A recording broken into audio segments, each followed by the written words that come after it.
আসসালামু আলাইকুম প্রিয় ছোট বন্ধুরা, আমি উম্মে ফাতিহা। আজকে আমরা শিখব সরদীর একটি সুন্দর গল্প, অলি পিঁপড়ের অজানা জগৎ। ছোট হলেও আমরা যদি আল্লাহকে ভয় করি, মানুষের উপকার করি, তাহলে আল্লাহ আমাদেরকে অনেক ভালোবাসেন। চলো তাহলে শুরু করি। আজকের শিক্ষণীয় গল্পটি, এক দেশে ছিল একটি পিঁপড়েদের ছোট্ট গ্রাম। সেই গ্রামে বাস করত এক ছোট্ট পিঁপড়ে, যার নাম ছিল অলি।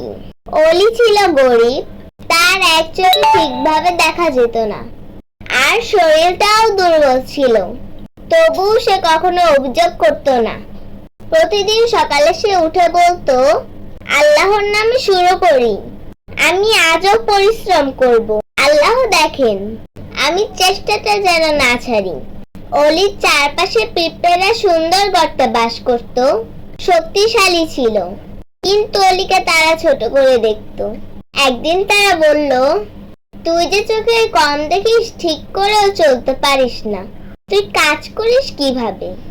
অলি এসে বলেছিল, আমি শুধু চেষ্টা করি, বাকিগুলো আল্লাহর ওপর ছেড়ে দেই। একদিন বিকেলে হঠাৎ করে জঙ্গলে আগুন লেগে গেল।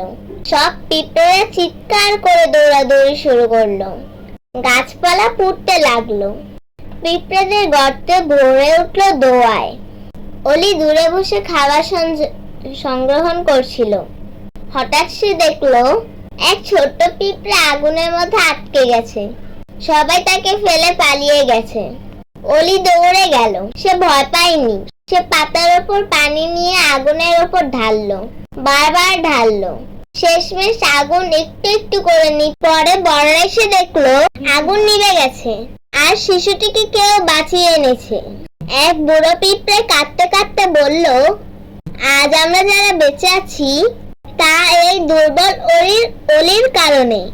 সে এক চোখে দেখে, ধীরে চলে, তবু সেই ছিল সবচেয়ে সাহসী।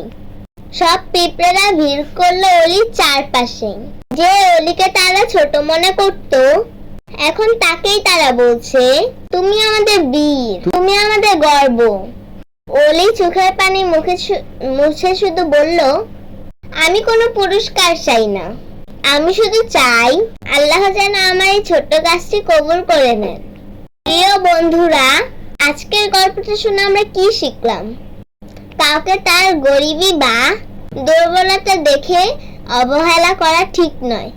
সাহস আর আন্তরিকতা থাকলে ছোটরাও বড় কাজ করতে পারে।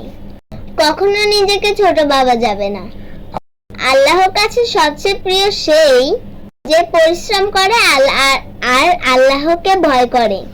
গোপনে ভালো কাজ করলে আল্লাহ কখনো সেই কাজকে অপচয় করেন না। তাই বন্ধুরা, আমরা যেন সবসময় অন্যকে সাহায্য করি, কারো কষ্ট নিয়ে হাসাহাসি না করি।